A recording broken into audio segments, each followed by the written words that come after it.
Well, welcome to the fifth in our series of online rates roundtable discussions sponsored by World Voices Organization. My energetic co-host, Ann Ganguzza. I would say lovely, but that's sexist. So I'm just going to say energetic co-host Ann Ganguzza and I began this series of monthly conversations back in August. They've been well received in the community. It's all about voiceover compensation challenges in today's marketplace. Now, we've tagged it with the term RADAR, which stands for Rates and Digital Ad Reform, because we think the greatest challenge is with the sea change in media prompted by a growing incursion in the marketplace by digital media. And yes, I'm reading all this, so just so you don't think I'm that erudite.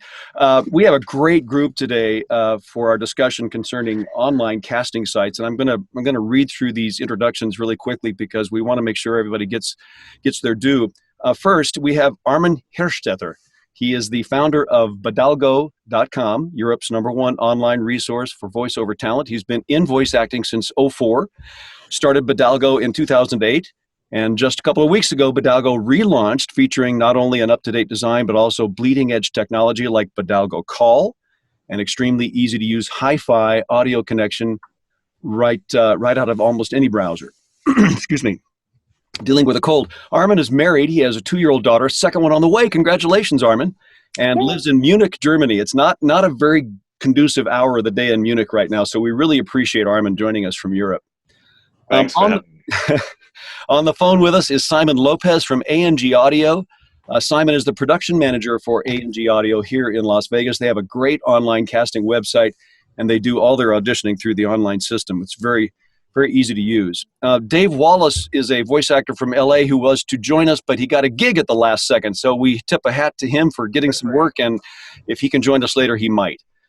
Dan Lenard is there with the glasses and the mustache on his t-shirt. He is the WoVO Vice President of Technical Certification, and between him and Joe Davis, who I will introduce next, they pretty much single-handedly conceived and built and deployed WoVO's online directory of vetted voiceover pros, VoiceOver.biz. So Joe Davis, the founder of an internet marketing and web development company, specializes in search engine optimization, pay-per-click advertising, and the creation of internet platforms.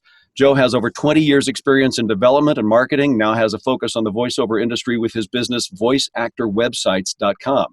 He's the creator of numerous websites and platforms across a number of different industries, including WoVO's VoiceOver.biz and VoiceOverX.com.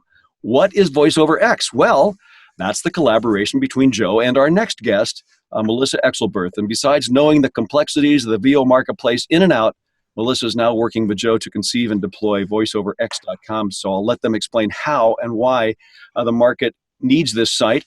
And those are the introductions. Thank you all for being here. I'll hand it over to Ann now for our first question.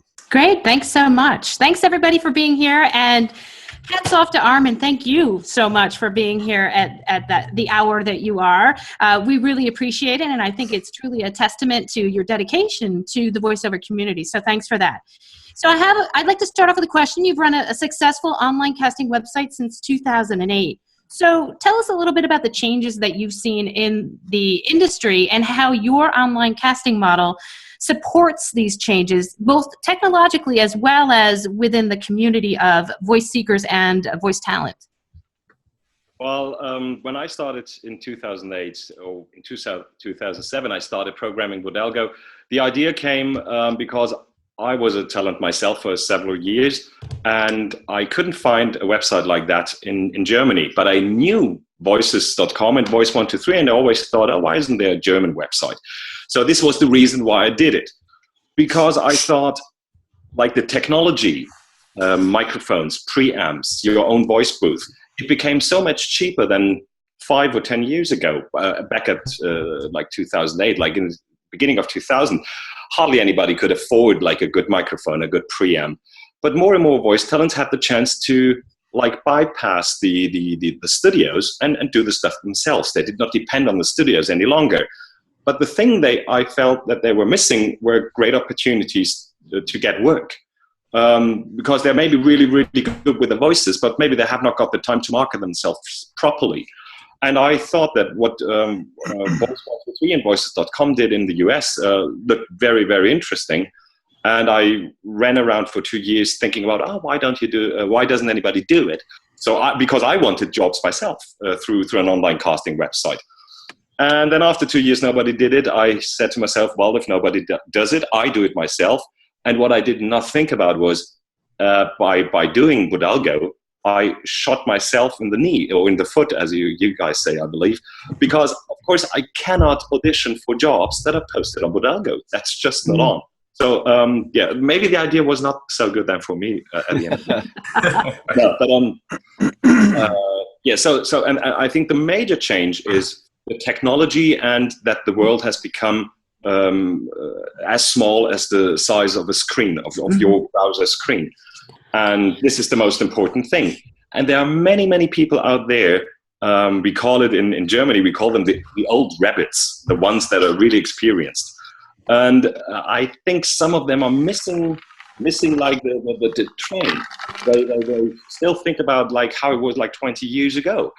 But the world has changed dramatically, and you have to find new ways to get new voice speakers, new clients.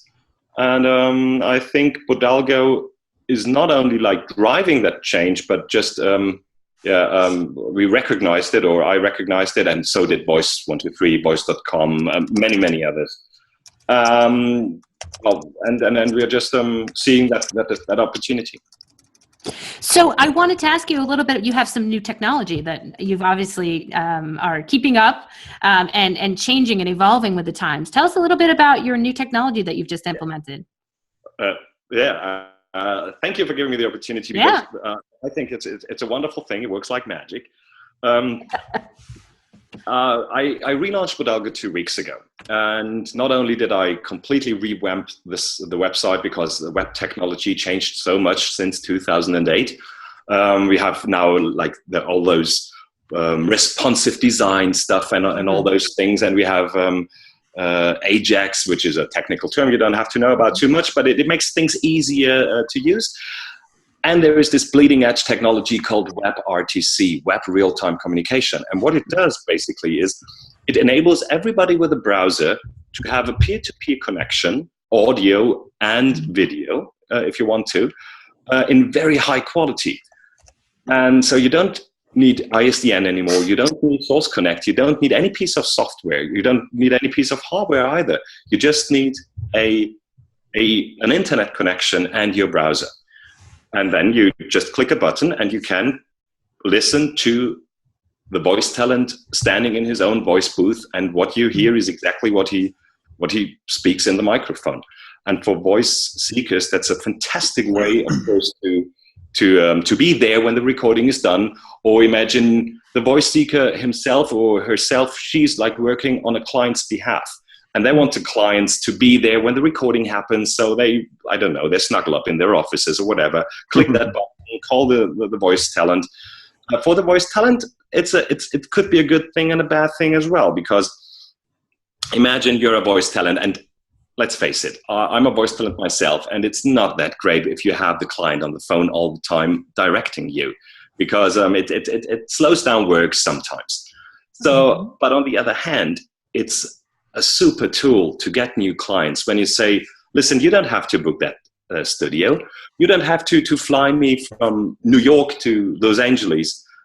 You just press that button in your browser and you will be right in my studio. It will sound as if I'm sitting like next door. You couldn't tell the difference. And I think that is a tremendous tool to get new clients.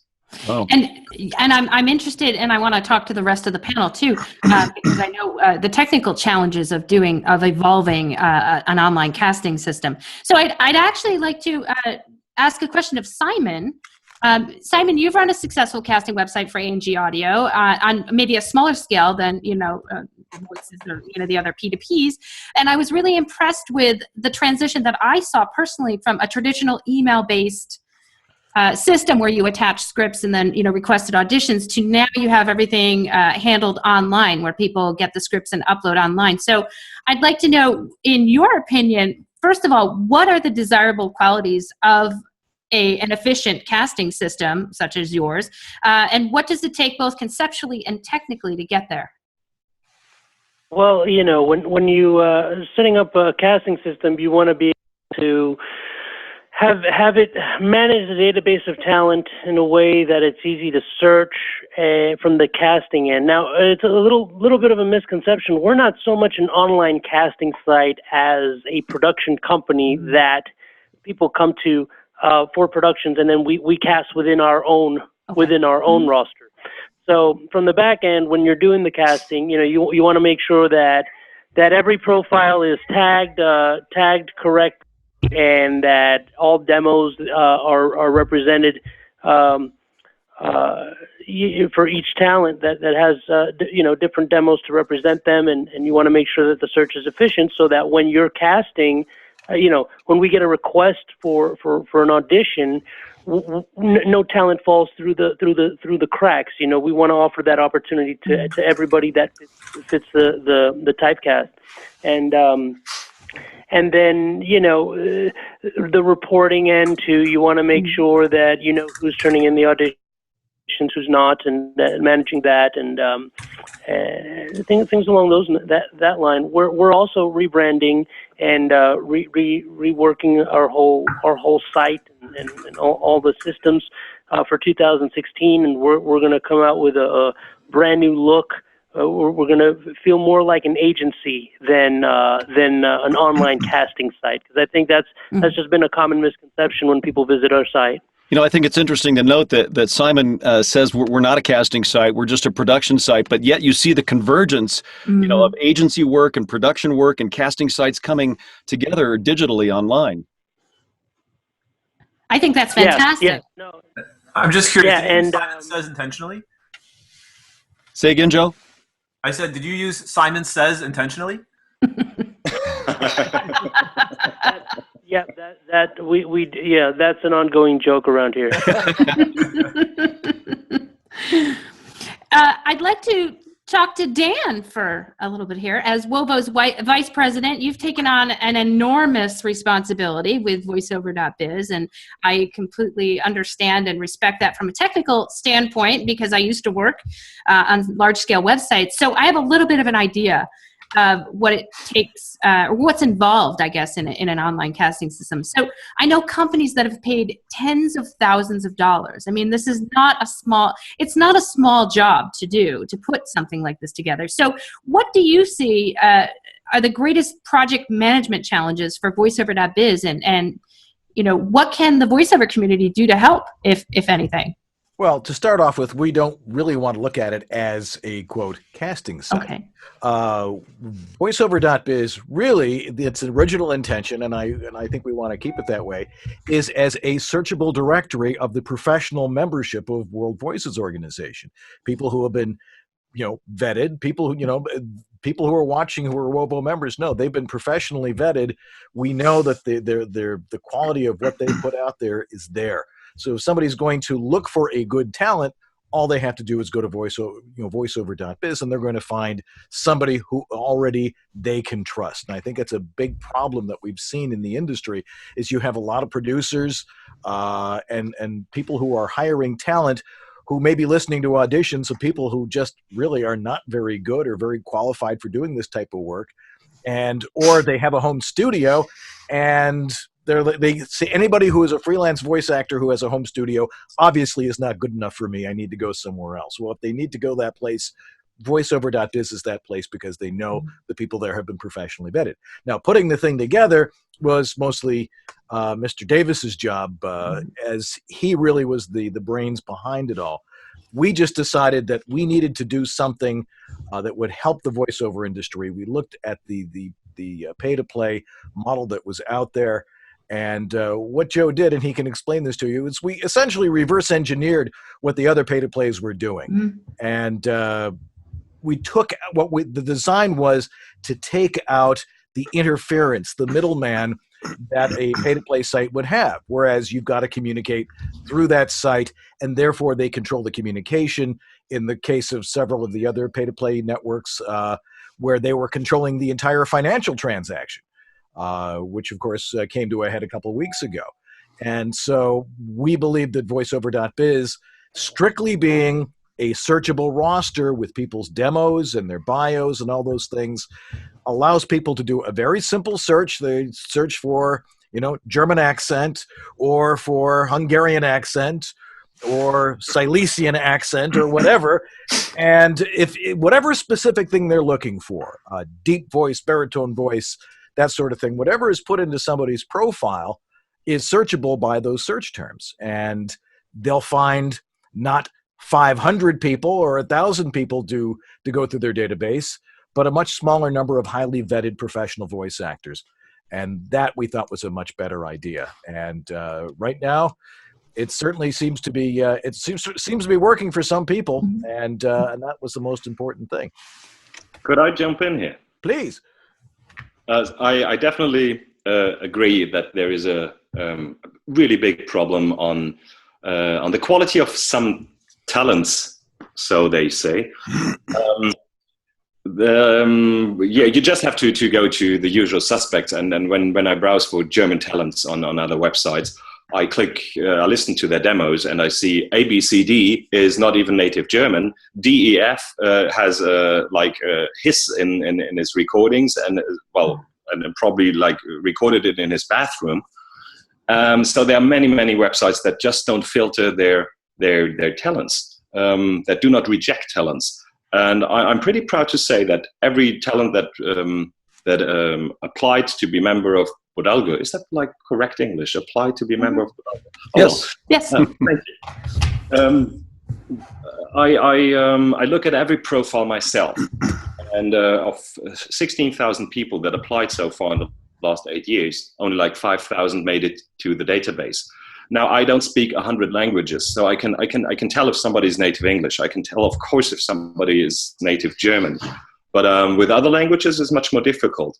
So there could be a few talents that others would kind of question, are they really professionals? But what I can say is that everybody has a professional demo. It's recorded in a professional way. And if somebody has a recording that is professional and sounds professional, well, chances are, even if I don't understand Spanish that well, that he's a genuine voice talent. Armin, do you have say a French voice talent, or a Swedish or a Danish voice talent who can vet those demos for you? Who can do what for me? Who can qualify those new demos for you? Who can say yes, that's a native Danish tongue, or this would be, and I thought about this quite a couple of times within the last years. Shouldn't I go speak to some US talents, some even English talents, some French, Spanish, all those languages, and say, can you please certify them? Mm-hmm. And this is not off the table. It was not my top priority, because the feedback from the voice seekers did not suggest that they have a lot of problems with the quality of the voice talents. But then there are voice seekers out there that might not even know what to look for to judge if somebody is a really good voice talent or not. This is another issue, completely different discussion. Right. Can I jump in here a sec? Absolutely. Because I think it's going to be difficult for any one person to vet whether somebody's speech is native or not. It may be easier if you're a small country, but take something like Spanish. Spanish is spoken differently in every single region of every single Spanish-speaking country on the planet. In Mexico alone, you've got 52 indigenous languages, aside from Spanish. Everyone brings their own accent to that. Mm-hmm. You've also got talent who are not native Spanish, who are bilingual, who may have an accent, who may not have an accent. That accent could appear different to different people, different native Spanish-speaking people from wherever they are. So I would think it's going to be really difficult to get. I would have to say that it's the end client who's going to have somebody on their end to determine whether the Spanish or the English or the Danish or the German is what they are looking for their project. I think it is our responsibility. Ideally, the websites themselves have to make sure that the client gets what they want. They should not have to go run around looking themselves for persons that say, yes, this is the voice you're looking for. I feel that the websites, we have to offer that as a service, but it's very difficult. I fully agree what you're saying. And even if you ask two people, is he native? One could say yes, the other one could say no. Very subjective. We've run into that with World Voices. We've had a number of Spanish-speaking people ask that we split up our Spanish-speaking population of voice actors into different sections, and as Melissa has alluded to, it's very difficult to judge that. It's a very subjective thing, and we're not in the place to do that. It really becomes the reason of our objective evaluation of our talent is mostly through how many jobs, how many paid jobs, how many qualified paid jobs have they done in the last year. We're not getting into the subjective evaluation of the quality of their voice. But to be fair, the issue doesn't seem to be that big when I use the feedback I get as like a measurement. It doesn't seem to be that big of an issue. Maybe I'm overthinking it, but it's definitely something. And I come back to the idea with getting some people out of several countries helping me to identify like the black sheep. I think what I really like about the commonality in all of these, VoiceOver.biz and Bodalgo, is that there is a process of qualifying. And so I think that in terms of, quality and being able to offer quality talent to voice seekers, I think that that's an important concept in providing a good service. And I'd like to actually talk a little bit about the technical end of things and ask Joe, what do you see as the greatest challenges in the creation of something that can serve the talent in such a way on the technical side of things? Well, the obvious challenge is making everybody happy. So you have, even just within the subcategory of voice talent in VoiceOver, you have so many different diverse goals that people have. And so matching those goals to whatever technical restrictions you're working within. As you mentioned before, just as simple as there's many different countries that have Spanish as a language. And so do you have Spanish as a parent category and then different countries as a subcategory? Do you just have one overarching category, or do you have many categories? And although those things may sound simple, on the technical side, it can get more and more complex as you add layers. So matching those needs or those desires of people to the technical abilities of a site. And in today's world, there's so much that has already been developed that researching what other people have done, researching other technology, and then incorporating that can be a great way to do stuff in an affordable way.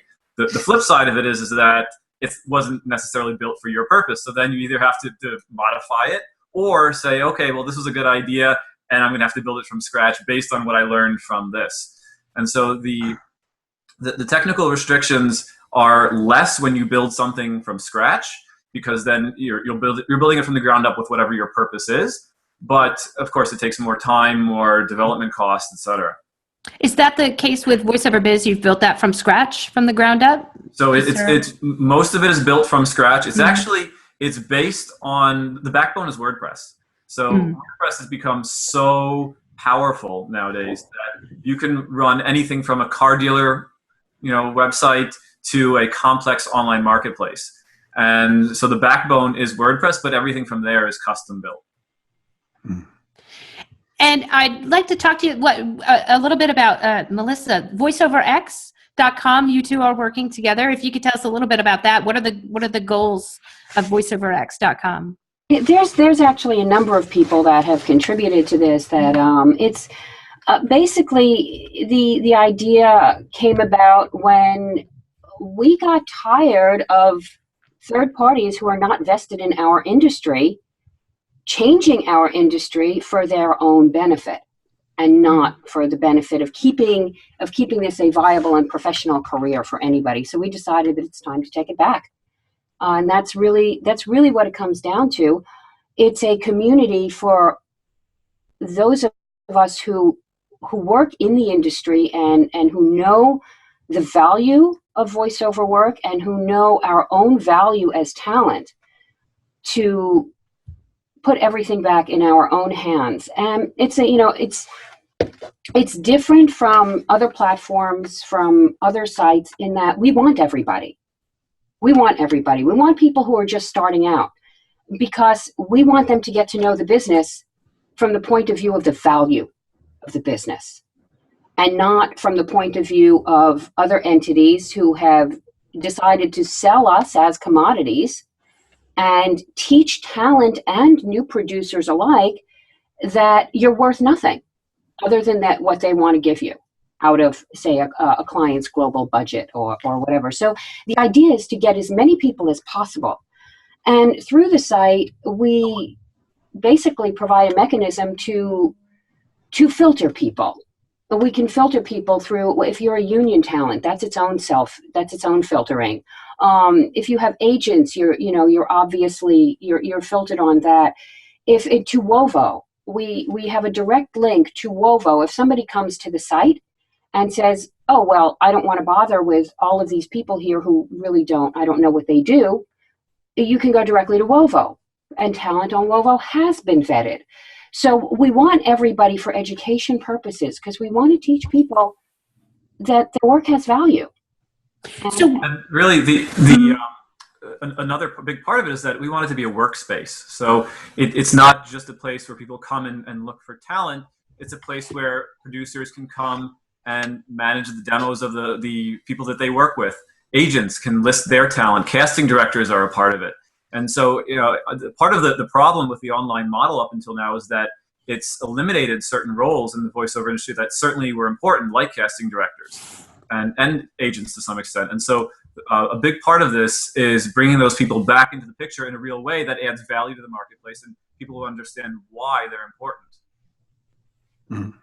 So is it similar to in a sense where then, let's say an agent would have to pay a subscription to have their roster included on there, or is it something that voice talent will have to pay a subscription to be a part of, or do producers have to? I mean, how does it monetize? So at this point, it's free for everyone, and that's the goal, to keep it free for everyone, because we want as large a pool as possible. As Melissa said, if you want to educate the industry, if you want to really reach out to those people who are not a part of WoVO, who are not a part of the guild, who are not aware of really what the important things are in the industry, then you need to create as big an umbrella as possible. And so the goal is to keep it free for everyone, support it with advertising revenue, perhaps other things, but really we don't want subscription fees for talent, for producers, for anyone. How will the... That's a really great thing, and that's one thing that has kind of kept us away from joining a thing like VoiceBank. We spend the majority of our day reaching out to agencies, producers, other production companies, and people nationwide. And a lot of people are like, well, we go through VoiceBank, but to go through there, you have to sign up. You have a subscription, even as a production company, and I think it's a great thing you guys are doing. So just to give you an example of the value that we're trying to add for producers is a producer can go and select the talent that they work with. Many production houses have a list of, say, the top 100 talent or 50 talent that they work with on a routine basis on their website.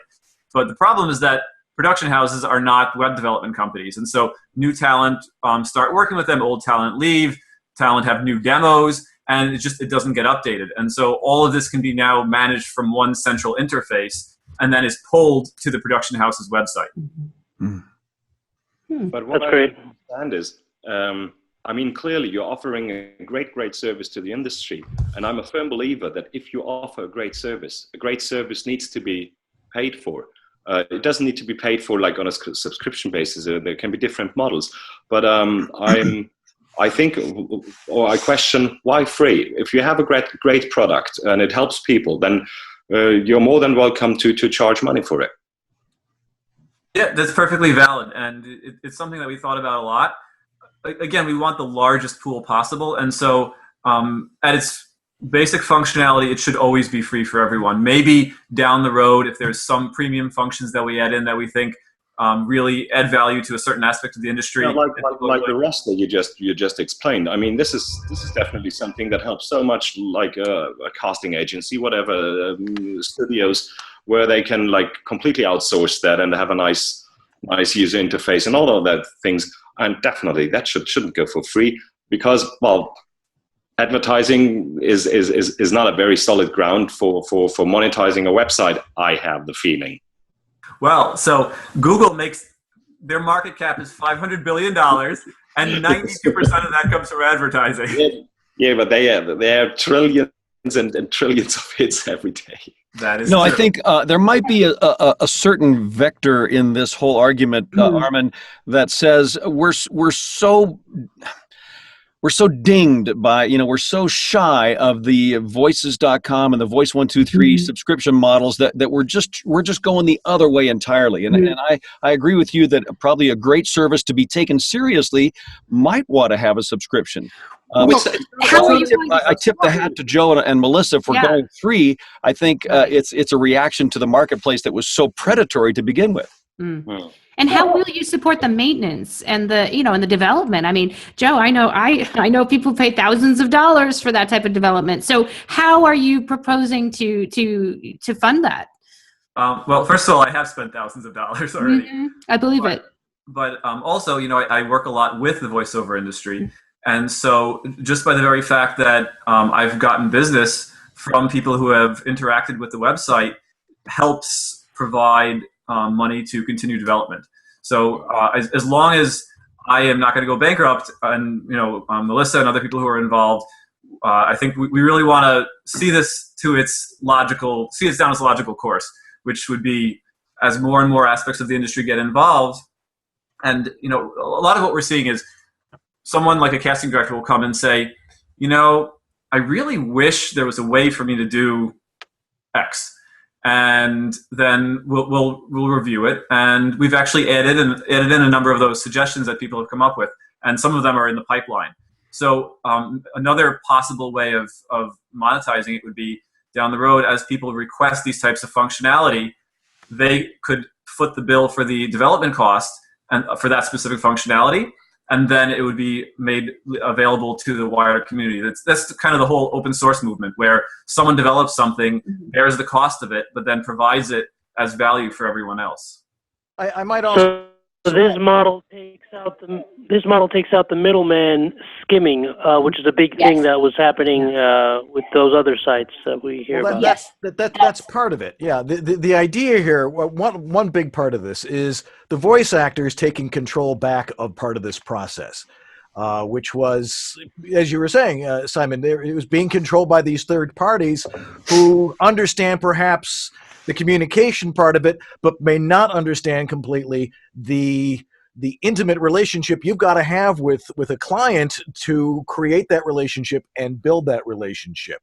And the fact it's your voice. So this is by voice talent for voice talent, and to service the ad industry. I think it's a great thing. Yeah, and it's not just the voice talent taking it back. It's producers, it's agents, it's casting directors, Speakers. I mean, there's a huge difference between hiring a casting director who's been casting for 20 years, who knows how this job is done, and between going to a website where an intern or somebody just out of school who doesn't know the industry is all of a sudden appointed to decide who has the right auditions or for commissioned a person doing Commissioned, exactly. It's a world of difference. I completely see the point you're making, and I believe it's absolutely true and valid for many jobs.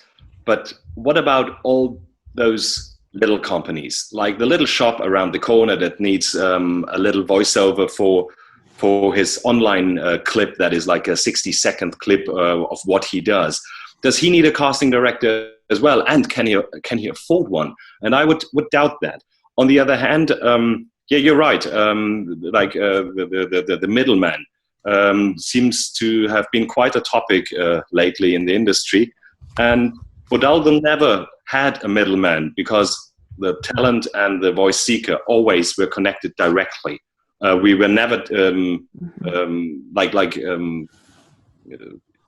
the messages don't even run through the system. It's them basically mailing to each other. And also we don't have things like an escrow service, because all those things that only make money for the guys that are offering it are harming. And I wrote that in the mail back to the open letter that we saw on the website. They're just harming the industry and are not beneficial to the voice talents nor the voice seeker, because they have to pay the price. And yeah, we always refuse to go down that road. when Dan and I were doing the planning for VoiceOver.biz, that was a big conversation. Do we want communications to go via the site or not? And ultimately, we decided against it. So any form of communication actually takes place, as you said, via email outside of the server.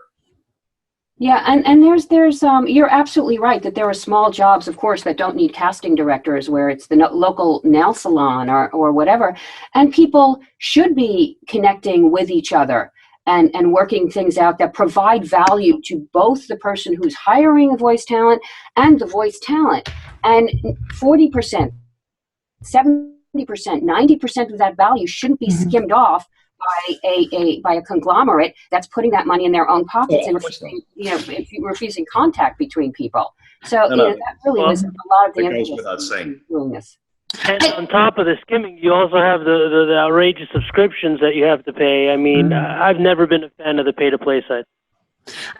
I'd like to maybe propose or throw out an idea and see what you guys think about it. But in terms of educating, right? So if we're, going the other direction with VoiceOver.biz and VoiceOverX, in terms of educating, let's say the new person who is, doesn't necessarily know what to charge for a job, what if we did have, some sort of support, I don't know, chat, on live chat or maybe phone support, so that if they're trying to decipher or decide on a fair rate, that somebody that has some longevity in the industry could maybe help. Well, this was something that we discussed, certainly with VoiceOver.biz, about creating an educational component, that there should be, we're going to have a blog on there, and I think on VoiceOverX too, talking about these issues and getting both parties to talk about these things and make it part of the conversation and make it part of the functionality of the website. So it becomes more of a community thing as opposed to just a marketplace. And that's something that And there is a forum aspect to VoiceOverX. Is that correct, Melissa? There is a forum function? We've got, right now we've moved away from that just temporarily while we're getting things set up. What we do have is we have, I call it blog, call it industry thoughts, whatever. You can actually, if you've got something to say, you can do a blog post there. If there's an aspect of the industry that you know a lot about and think people should know, you can just go and put it up there. We're arranging that. We're finding the best place for it and the best way to use that. But there are a number of things up there now that people have contributed. We've gotten a post from casting directors. We've gotten posts from different people. There's I actually started to put up some things on how to break down, say, union rates for people for whom that is just Byzantine in its complexity. So anybody can go and post something that is of value to the community, because we all have different knowledge. Yeah. And everybody's knowledge, everybody who works in this industry, we all have knowledge that's provides value to the industry, to everybody in it. Let me ask Armin a question that's in a different direction. Armin, you sit at the crux of an international marketplace, more than any of the other two big casting sites. You're based in Germany. You see a lot of talent from Europe and America. What changes do you see in the marketplace? Is digital making a mark on the marketplace? Is it incurring on the marketplace more than before? What do you mean by digital? Like digital media. We're seeing, at least in America, a lot of, say, YouTube pre-rolls or requests for voice talent to do things that are not broadcast, not radio, not TV, but internet. And we're having a tough time nailing down compensation rates for digital products. Guess who has troubles as well? Yeah. So this is a major point. Okay, let's first things first. There's a tremendous amount of jobs that are online clips. They could be the YouTube clip of the nail salon down the road, which is not running as a pre-roll, but just like on their homepage, and is hosted on YouTube. And there's the first problem starts there, because if it's online, it's worldwide. And many talents in Germany say, well, it's worldwide. I want to have couple of €100 for that thing, because like a national TV spot in Germany begins with like €600. So they want to have that as well.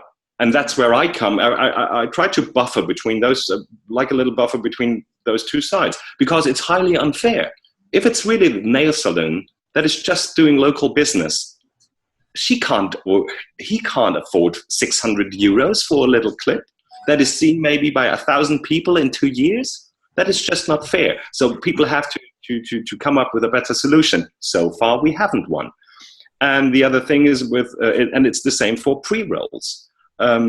If there is a media budget, but it's only like a local business or regional business, not a national or worldwide business, there needs to be a separate rate for that. And so far, Germany has completely failed in delivering a rate. At the moment, they are saying if it's online, it's a minimum of yada yada yada. And what makes it even more complex, I'm in Germany, so we have a price list, what talents ask for regional, national, TV spot, e-learning, you name it. We have a price list for everything, and I think it's 2,000 different ones. So what about the client that comes from Spain? He wants to have a German voice actor, but Spain has completely different price lists. So has Italy. Or what about India, China? And then it's like really getting mad. Mm-hmm. But I had a very good conversation with a voice talent, and she said to me, yeah, but we have to pay the rent and our food in Germany. And and if somebody wants a German talent, he wants to market into the German market. That's a market where you can make a lot of money, and this is why I'm asking for the price. And I think that's a very, very fair argument that she's having there. Right. But it doesn't work all the time. And it maybe works for Germany, but then how about, I don't know, Brazil, Argentina, what is the price? What are the price lists there? Right. So this is very, very, very difficult. It's that global marketplace that's really, it's always in flux. And because there are so many new clients, like you mentioned, India, Singapore, Japan, how do you find a commonality? I think a lot of voice actors in America are just saying, look, this is my price. Either you can accept it or not, and it becomes a matter of self-worth. What do you think you're worth? What do you think you put into your equipment, your coaching, your practice? You also have to look at the end use of that and where it's going to go. I mean, if you're talking about India, for instance, in a lot of instances, large American companies outsource to India because they know they'll get back a product done by Americans for the American market at a fraction of the cost. So it behooves any talent to see who they're ultimately working for. Absolutely. And of course, the talents need to be absolutely confident about what they charge. And this is what I'm telling them for 8 years now. Because they're coming to me and said, Armin, what should I charge? Should I be on the low side? Should I be on the high side? I said, you should be on your side. Mm-hmm. You have your price list and you charge what you think you should charge, and stay with your price list. You may not nail every job, but when you nail a job, well, then it's making ring ring. And I think that's the most important, to stick with your personal price list if you have one. I think it's also important to be flexible with that in mind, that, hey, budgets in Argentina or Venezuela might not be as much as a budget in New York City. So keeping in mind your worth and all that you've invested in your career, but at the same time, being flexible and hey, if it's a 10-second spot and they don't need to be on the line, being flexible and saying, yeah, I'll do it, because ultimately you have to think of your bottom line as well. But again, everybody defines their own worth in the marketplace. Well, you don't want to alienate potential new clients just because you're overshooting, and especially if they're from a market where the prices tend to be lower. But I agree with you. Flexibility, of course, needs to be there. Yeah, as far as World Voices organization is concerned, part of our mission is to raise the awareness of the professionalism that it takes to be a voice actor. That we're being discounted by a lot of people saying, oh, you just read for a living. Well, part of what we're trying to do is educate everybody that this is not an easy job. This is not just something anybody can do. And you have to, and as an organization, we stand up and speak for all of us by saying, look, this is a hard profession. We didn't just step in front of a USB microphone and get it done one day. we've practiced, as we've all been saying, we've gotten coaching, we've invested in equipment, and we have spent years learning our craft. We're not, we're not selling pencils on a corner here, and that's the most important thing that we try to do as an organization. Well said, Dan. Yeah. Understood that we are professionals. And actually, if I can jump in for a second, because it fits really well. The new Bodalgo, I come from the other way around. Many jobs on Bodalgo got rejected because the budget was not up to scratch. And I always had to write to those seekers and had to fight with them. Well, go up with your budget, otherwise the job won't get posted. This is very crucial because well, I could get in legal trouble. Oh, is that on air? Because it's kind of not really super allowed that you tell people what they are willing to pay for. So, but Bodalgo has a new feature built in. When you now post a job, the system tries to automatically detect if the budget is correct. And if it's not correct, you can't post the job. And I'm tracking at the moment if people are alienated and run away because the system will not let their job go through on their first try.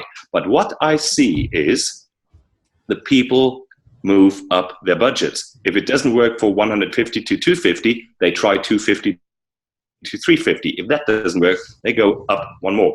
Only a tiny fraction goes away. And well, I say bye-bye, fine, because we don't need it really. And so far, this seems to work at the moment. Also, and I have to say, I did it also to get workload off of my shoulders, because it's very annoying and time-consuming. Go back and forth with the client, telling them where the budget needs to be. So this is also for my own good, but I think it educates, and that was the point that I wanted to make, because we were talking about education. Sure. This educates the voice seeker what to expect. It's great. Next time he goes to the website, he knows, oh yeah, the online thing, wasn't that like something in the 250s? Boom, there you go. Armin, I love it. And I'm just curious if you have any statistics on how much they come under before they hit the price point that is acceptable. Is there an average, like they're usually 20% under or 10% under? No, I think, like, first of all, most of the guys get it right in the first time because they maybe have known Bodalgo for a few years, or but the new guy, they tend to shoot very low, and then when you look at the email addresses and you see, oh, that's a company, that's not a production house, that's like that's like the company that never booked a talent before themselves. That's right. That's fantastic. And they try to shoot low and they see, oh, didn't work. And then they go up. And this is, I think, well, but I have to say, I hope this doesn't backfire, but then I will find a solution. I don't think it will. I think we're all on the same page. Yeah, I think that's super helpful for companies. It will not backfire from the voice talents, but it could backfire from other people that don't want, well, let's not talk about it too much. Well, it's a filter. It's a sort of a filter, really. Yeah, Yes, and I think it's an educational filter too, because I think a lot of times the companies, when they're not familiar with casting, right? They don't do this all the time. They don't have an awareness either. And it's harder for us, like we can get education out in our community. It's harder for us to educate on a grander scale to the voice seeker, you know, and they absolutely need to be as educated as we are. And so they do. I think that's a great step. And they're absolutely willing to learn. It's when I talk to so many clients, and sometimes, well, maybe it's the German in me, because I sometimes I'm a bit on the very direct side, let's say that way. And then people come back to me, oh, sorry, there's no offense, I didn't know any better. Right. And I said, well, now you know, and play and stick to the rules. Yeah, a lot of, I think it's all great. I think it's all excellent. A lot of the problem is that as, you know, we've got the convergence of what had been two completely different markets in the past, which was you got voice talent by going to the union and by going through agents, and a new market that sprang up with the advent of technology and the internet, which is anybody can do this. And now what you've got is you've gotten people, I mean, this is now a generation and a half into this, you know, at least a generation into this, and people are coming into the industry both on the talent end and on the production end, on the client end, and they don't know how it works because the old paradigms no longer work. They don't, well, I don't need, you know, a talent from here, or I don't need a talent from there. So when you have third parties who are not vested in our industry telling talent, you know something, I'm going to pay you $50 for this job because that's what you're worth. The next producer that goes to that talent says, how much do you want? And they say $50. And that's I have to ask a question. all of us. Is there a website out there that tells the talents, sorry, you only can charge $50? Because Well, I if you haven't heard about a website that works like that. Well, okay. I think if you look at any of the online websites, if you work through Voices.com, they have ranges. One range, their lowest range is $100 to $250. Yeah. Okay, and they will give you that range and basically tell you that this is the range that you should be bidding for. When things come in that are worth multiples of that, and an extra zero or two at the end of that number, they will still go into that range. Very often. Okay, I see. Yeah, okay, that's what. So you do have. Yeah, I get. Yes. So there you've got a third party who has decided what they are willing to pay talent, because if you also take a look closely, another thing that talent needs to be aware of, as well as clients, are the terms that you're signing on to when you're using a lot of the online casting sites. It's very clear in the terms of Voices.com, for instance. You can go look at their it's paragraph 6. It says assignment. It says that all of the work that you do, you're turning over all of the rights to your work to them, to Voices.com, and then they will turn the audio over to the client. Okay. So that leaves a lot of questions about. Actually, it doesn't leave too many questions, and it doesn't leave any rights to the talent. Well, exactly. But this is where we're all. This is where we are today. Yeah. Well, okay. And I think we're all on the same page here as far as keeping this industry a professional industry. Taking back what is ours. No, I think Yes. the pendulum swung too much in one direction, and it'll come back because I'm a firm believer in the powers of a free market, and if too many people are getting not very happy with the market participant, he will lose market share one or the other way, and so that this the healing will go on. I was interested in a remark you made, Armin, about in Germany we have this rate card, and you said there were many levels of who sets that? I mean, is that just understood and it's accepted across Germany? No. So okay, there are a few rate cards. There are a few big agencies, like the traditional agencies that have like proper offices with people actually doing some work, not like me, where I'm just sitting. No, they're probably connected with studios and so on, and they issue a rate card. Okay. And like for all the talents that work with them, the rate card will be the same. And also we have a rate card. This is set up even without asking the talents. It's was called the Hamburg rate list or Hamburg rate card, but they changed the name now. And they didn't even bother to ask the biggest union of voice talents before they issued the rate card. So that was kind of weird. Okay. And the union really got upset about it, and they're discussing the outcome with them right now. The issue is there are so many rate cards. There are too many rate cards. And which one is now the valid ones? And you could be, as a voice talent, you could be with different agencies, and you have different rate cards. It doesn't work properly. And we don't need 1,000 rate cards, I think. But this will not change. And but they're not so far, like the differences are not too big, but still it's a bit weird.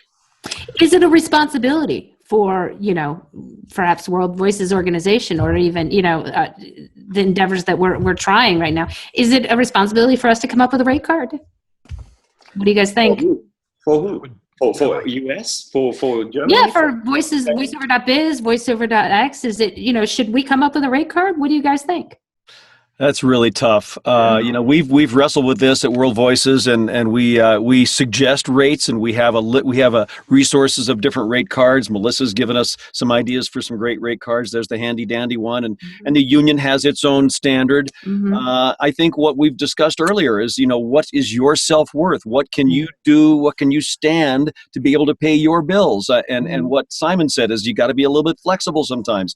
It's almost on an individual basis anymore, but we try to keep it, you know, a high standard. Dan, that might be an interesting opportunity to engage some of the WoVO membership, is have some online polls or surveys where you're asking, you know, is this a good rate? What do you think? Well, Sean Caldwell did something like that, but we could do it again. I say we should do it again. And I can certainly, you know, add it to VoiceOver.biz. It's no problem. So let me know, and we'll put that up. Yeah. Well, we're really seeing a convergence of a global marketplace here, and I think we've touched on some great topics. And Armin, at that early hour of the morning, we just so appreciate you being here to talk to us, and we find your service fascinating. We at least on the surface, a lot of us really think you're doing an ethical job of running a great service, not getting in the way, not taking anything out of it in the transaction, and I salute you for that. I think it's really a wonderful decision. Melissa X, you're starting this new VoiceOverX.com. It looks great. We're excited about it. We're happy to, as World Voices, we're happy to interface with you on that, and really appreciate your work. And you and Joe Joe, I don't know where you get all the energy, man. Joe, thank you. You're nonstop. Joe's brilliant. Joe's brilliant. Yeah. He's Melissa great. and Dan have both been amazing, so I can't say how much help there have been a lot of 3 a.m. calls. And Dan Lenard, I know you and Joe are longtime friends. You've worked together a lot on this, and I can't tell you how much it's helped VoiceOver.biz. We're really excited about where that's going. So, Simon, I'm signing off here because we're about at 1 hour, and I like to try to keep it to an hour. And Simon Lopez, we so appreciate your presence and your comments here today. Thank you for coming. I appreciate being included, and I thank you all for your time and your talent.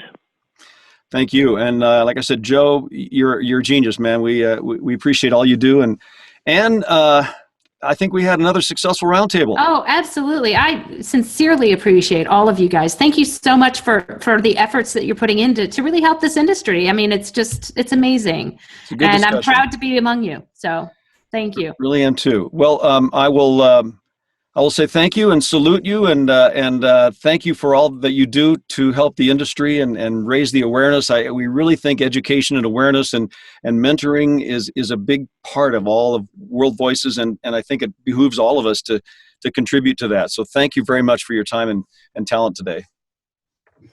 Thanks. Thank you, Dave. All right, we'll sign off here then. Thank you. Bye-bye.